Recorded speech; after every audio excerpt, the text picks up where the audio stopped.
ठीक है बेटा, स्टार्ट करते हैं। थर्ड वीडियो है बेटा ये, ठीक है। बस पेन ना ख़त्म हो जाए भाई। अब तक मैंने तुम्हें रैशनलाइजेशन बताया है और नॉन टर्मिनेटिंग एंड रिपीटिंग को पी बाई क्यू के फॉर्म में रिप्रेजेंट करना सिखाया है।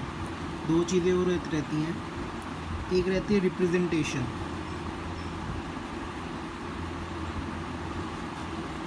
ऑन नंबर लाइन, ठीक है। क्या क्या रिप्रेजेंट करना सिखाऊंगा, √5, √3, √9.3, ठीक है। ये तीनों डिस्कस करूँगा। ऑल्दो मेरे हाथ में अभी ज्योमेट्री का सामान नहीं है और वैसे ही मुझे एक हाथ से फ़ोन पकड़ना पड़ता है, तो भैया मैं ज्योमेट्री के अकॉर्डिंगली तो नहीं बता पाऊँगा, पर मैं आपको स्टेप्स बता सकता हूँ आपको कैसे करने हैं, आप उसी के अकॉर्डिंग करना है। फॉर एन एग्ज़ाम्पल मैं √3 ड्रॉ करना चाहता हूँ, तो बेटा याद रखना सबसे पहले आप एक लाइन ड्रॉ करोगे, ठीक है। अब मार्किंग करोगे बेटा, मान लो मैंने इसको ओरिजिन ओ मान लिया, ओ पॉइंट, यहाँ से मैं 1 यूनिट 2 यूनिट ऐसे मार्क करूँगा।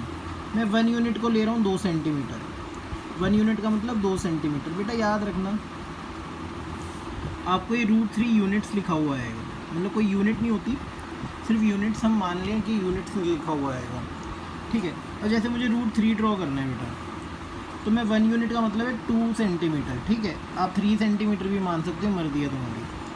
अगर आपको √3 बनाना है तो सबसे पहले आप OA बनाओ 1 यूनिट, मतलब एक लाइन ड्रॉ करो O से A तक, दैट इज़ 1 यूनिट, ठीक है। दूसरा स्टेप है बेटा, आपको A पे 90 डिग्री बनाना पड़ेगा। A पे बनाओ कंपास वगैरह से 90 डिग्री, एक आर्क, 2 आर्क, फिर ऐसे 90 डिग्री तो ड्रॉ करना सबको आता ही है, ठीक है। ऐसे 90 डिग्री ड्रॉ करोगे बेटा। आपने पहले ये 1 यूनिट बनाया, यहाँ पे 90 डिग्री बनाया। अब बेटा आपको A पे कंपास रख के 1 यूनिट की आर्क लगानी है, एक आर्क लगानी है 1 यूनिट के बराबर। 1 यूनिट मतलब 2 सेंटीमीटर की आर्क लगानी है, 1 यूनिट, ठीक है जी। ये 1 है, ये भी 1 है। तो बेटा आपने पाइथागोरस तो पढ़ी होगी। पाइथागोरस क्या कहती है कि हाइपोटेनस का square is perpendicular square plus base square. तो जैसे कि आपने देखा, आपने परपेंडिकुलर बनाया है 1 यूनिट तो 1 का स्क्वायर, बेस बनाया है 1 यूनिट दैट इज़ 1 का स्क्वायर। तो बेटा 1 स्क्वायर प्लस 1 स्क्वायर इज़ 2, ठीक है। तो आपका हाइपोटेनस कितना आ गया, √2 यूनिट्स। तो बच्ची जो लेंथ आई है ना, ये ऑटोमेटिकली क्या हो गई है, √2 यूनिट्स, ठीक है जी। अब ये √2 है, इतना पता है मुझे, ठीक है। ये क्या है मेरा √2। अब क्या करो, यहाँ पे कंपास रखो, यहाँ तक खोलो, ऐसे कंपास रख के यहाँ तक खोलो, ठीक है जी। अब बेटा वीडियो में तो मैं ऐसे ही बता पाऊँगा, ऐसे कंपास रखो यहाँ पर और यहाँ तक खोलो, ठीक है। जैसे आप यहाँ तक कंपास खोलोगे फिर एक आर्क लगा लो, ऐसे ऐसे रख के देखो, ऐसे रखोगे यहाँ पे कंपास, एक एंड यहाँ तक खोलोगे और ऐसे एक आर्क लगा लोगे, तो ये कुछ ऐसे सा बन जाएगा, ठीक है। तो बच्चे ये √2 था, तो ये जो पॉइंट आया ना इसको B नाम दे दो। ये भी कितना है, √2। इतनी लंबी आर्क ही तो लगाई है आपने, जो लेंथ इसकी है वही लेंथ इसकी है, तो ये √2 है, तो ये भी कितना है, √2, ठीक है। तो आपने √2 तो बना लिया, अब बनाना है √3। O से B तक √2 है। अब बेटा √3 बनाना है तो आप B पे फिर से 90 डिग्री बनाओ, फिर से खोलोगे कंपास, एक आर्क यहाँ, एक आर्क यहाँ, एक आर्क यहाँ, एक आर्क यहाँ, ठीक है। 90 डिग्री बनेगा, ठीक है जी। ये √2 है और ये 90 डिग्री बनाया है। अब बेटा B पे रख के फिर से एक आर्क लगाओ 1 यूनिट की, 1 यूनिट की आर्क लगाओ।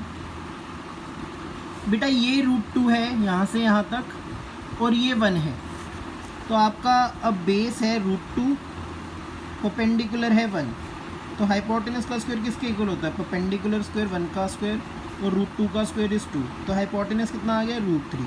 तो बेटा अगर आप O को इस पॉइंट से ज्वाइन करोगे जो तुमने 1 यूनिट की आर्क लगाई है, ऐसे,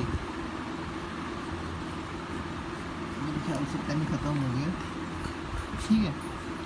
तो बेटा ये जो बना है ना तुम्हारा, ये √3 है, ये √3 है। और फिर से कंपास यहाँ पे रखो, यहाँ तक खोलो और ऐसे एक आर्क लगाओ। तो जैसे इसको नीचे करोगे तो इस पॉइंट को नाम दे दो C।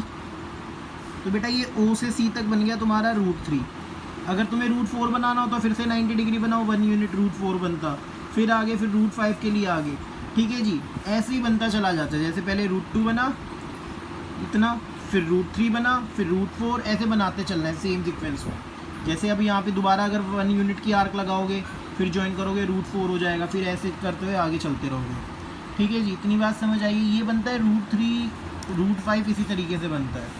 अगर बेटा मुझे ड्रॉ करना है रूट 9.3, जब भी रूट में नेगेटिव होता है इसको करने का तरीका अलग है।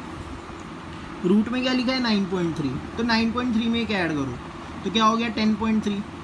पहले आप 10.3 की एक लाइन खींचो, 10.3 की पूरी एक लाइन खींची, ठीक है। इसे नाम दे दिया ए, इसे नाम दे दिया बी।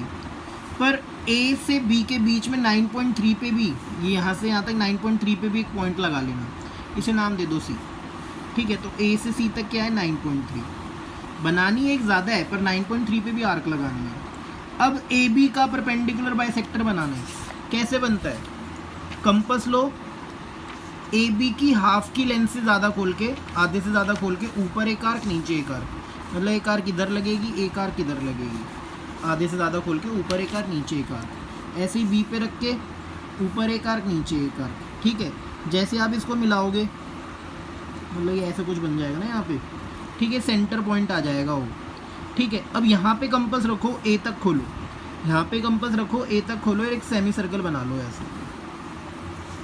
ये क्या बन गया, सेमी सर्कल। अब कुछ नहीं करना बेटा आपको, अब सी पे बनाओ 90 डिग्री, ऐसे ऐसे ऐसे और ऐसे, ठीक है। जैसे ही 90 डिग्री बनाना, ये जहाँ पे कट कर रहा है ये तुम्हारा है रूट 9.3, ये तुम्हारा क्या है रूट 9.3, ये बन गया रूट 9.3। पर ये तो हॉरिजॉन्टल आना चाहिए, तो कंपास रखो सी पे, डी तक खोलो और ऐसे एक आर्क लगा दो, ठीक है।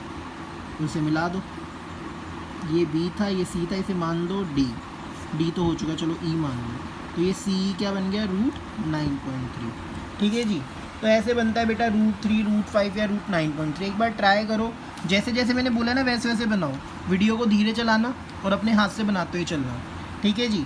ये था कंस्ट्रक्शन का। अब बताऊँगा एक्सपोनेंट पावर्स का।